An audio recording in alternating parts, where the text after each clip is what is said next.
बच्चों, इस वीडियो में हम पढ़ेंगे चैप्टर ई कॉमर्स, जिसमें हम पढ़ेंगे understand and underlying concept of e commerce, learn online buying and selling of goods and services and learn online modes of payment, credit card, debit card and E money. तो e commerce को हम electronic commerce या internet commerce भी बोलते हैं, जिसमें हम चीजों की या सर्विसेज की खरीदी बेची करते हैं इंटरनेट पर को यूज करके, and the transfer of money and data to execute this transaction. तो how does e commerce work, किस तरह से काम करता है? तो बच्चों, हंड्रेड्स ऑफ डिफरेंट प्रोडक्ट्स और सर्विसेज होती हैं कंज्यूमर्स के लिए, जो कि वर्चुअली की जाती हैं। There is no interaction between buyer and owner.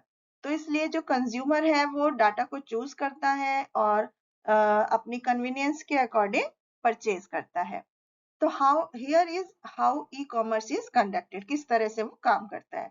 तो कंज्यूमर्स एक वेबसाइट पर जाकर किसी भी सर्विस या प्रोडक्ट को चूज करते हैं, फिर कंज्यूमर इलेक्ट्रॉनिकली वेबसाइट पर पेमेंट करता है ऑनलाइन कार्ड ट्रांजैक्शन या थर्ड पार्टी पेमेंट को यूज करके, जैसे कि पेपाल। फिर इसके बाद बिजनेस ओनर या जो मर्चेंट होता है वो उस ऑर्डर को रिसीव करता है और पेमेंट को रिसीव करता है एंड ऑर्डर इज फुलफिल्ड। उसके बाद अब हम पढ़ते हैं social impacts of e commerce. तो बच्चों, मेन तरीका जो है ई कॉमर्स का, will effect the economy. In general अगर हम बात करें तो is its impact on productivity and inflation, जो कि इलेक्ट्रॉनिक कॉमर्स के एक्सपेंशन को बढ़ा रहा है, and cost saving and challenge is in spreading. इसके बाद एडवांटेजेस ऑफ ई कॉमर्स क्या क्या है? सबसे पहले बाइंग और सेलिंग का प्रोसीजर जो है वो फास्टर हो जाता है, कोई भी प्रोडक्ट फाइंड करने में इजी हो जाता है। 24/7 आवर्स हम खरीदी बेची किसी भी समय कर सकते हैं। More reach to consumers as there exist no geographical limitation, कहीं पर भी पहुंच सकता है ये। लो ऑपरेशनल कॉस्ट और बेटर क्वालिटी ऑफ सर्विस होती है। No need of physical company setup, easy to start and manage a business. Disadvantage of e commerce क्या क्या है? Anyone can easily start a business, there is no guarantee of product quality. इसके अलावा mechanical features जो है वो can cause unpredictable effect of on the total process. Factors to be kept in mind while doing e commerce, factors to be kept in mind while doing e commerce. तो सबसे पहले privacy का ध्यान रखना चाहिए कि it is easy to collect a lot of personal information from a consumer using an e-commerce website। तो इसलिए हमें अपनी पर्सनल इंफॉर्मेशन को ज्यादा पर्सनल इंफॉर्मेशन को इसमें नहीं देना चाहिए। उसके बाद security, online transactions are inherently more insecure than those conducted in person, क्योंकि there is no way to guarantee that the person making the payment is actual owner of the credit used। उसके बाद price wars, merchants use to sell their shop may often selling online and extremely competitive marketplace। Return and complaints, तो selling online का मतलब है कि usually a higher return rate on product, इसके जबकि हम जो पर्सन से कंडक्ट करते हैं परचेज उसकी तुलना में। उसके बाद टाइप्स ऑफ ई कॉमर्स पढ़ें तो बिजनेस टू बिजनेस, B2B। तो B2B stands for business to business. इसका ये जो है largest form of e commerce है।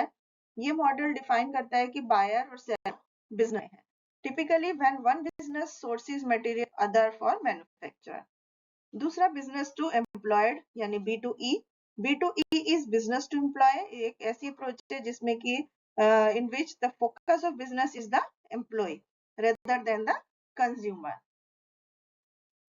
इसके बाद कंज्यूमर टू कंज्यूमर यानी C2C।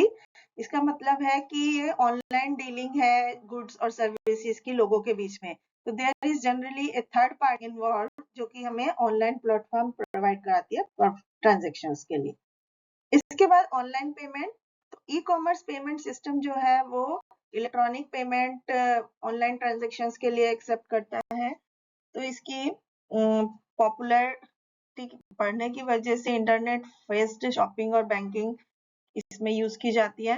तो इसमें कौन कौन से तरीके से यूज कर सकते हैं? क्रेडिट कार्ड, डेबिट कार्ड, ई मनी या इलेक्ट्रॉनिक ट्रांसफर। तो क्रेडिट कार्ड एक स्मॉल प्लास्टिक का कार्ड होता है जिसका यूनिक नंबर होता है जो एक अकाउंट से अटैच होता है और इसमें एक मैग्नेटिक स्ट्रिप होती है जिसमें कि embedded in it which is used to read credit card via card readers. इसके बाद डेबिट कार्ड होता है। डेबिट कार्ड भी क्रेडिट कार्ड की तरह ही होता है, छोटा प्लास्टिक का यूनिक नंबर होता है जिसके ऊपर with the bank account number. On payment through debit card are amount gets deducted from cards bank account immediately. इसके बाद e money transactions refer to situation जहाँ पे पेमेंट जो है वो एक नेटवर्क पर कर दी जाती है and the amount gets transferred from one financial body to another financial body without any involvement of a middleman. इसके बाद इलेक्ट्रॉनिक फंड ट्रांसफर EFT होता है जो कि बहुत पॉपुलर इलेक्ट्रॉनिक पेमेंट का तरीका है to transfer money from one bank account to another bank account. Accounts can be in same bank और डिफरेंट बैंक।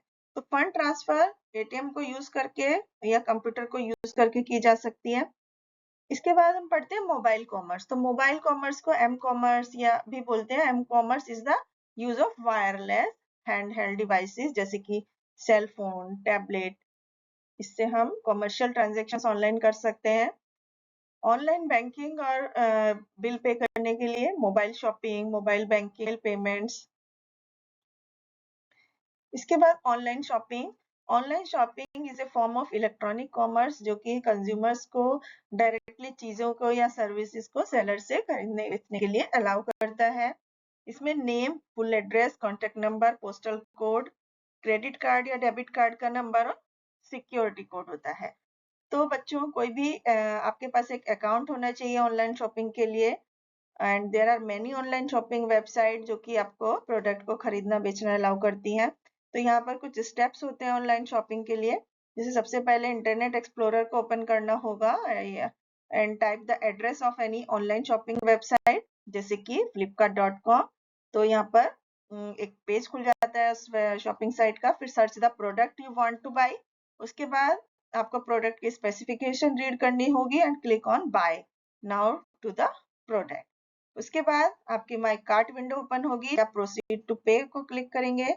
फिर यदि आपने एक अकाउंट क्रिएट किया है तो उसकी डिटेल्स करेक्टली भर के उसमें, और यदि नहीं क्रिएट किया है तो आपको एक अकाउंट क्रिएट करना होगा।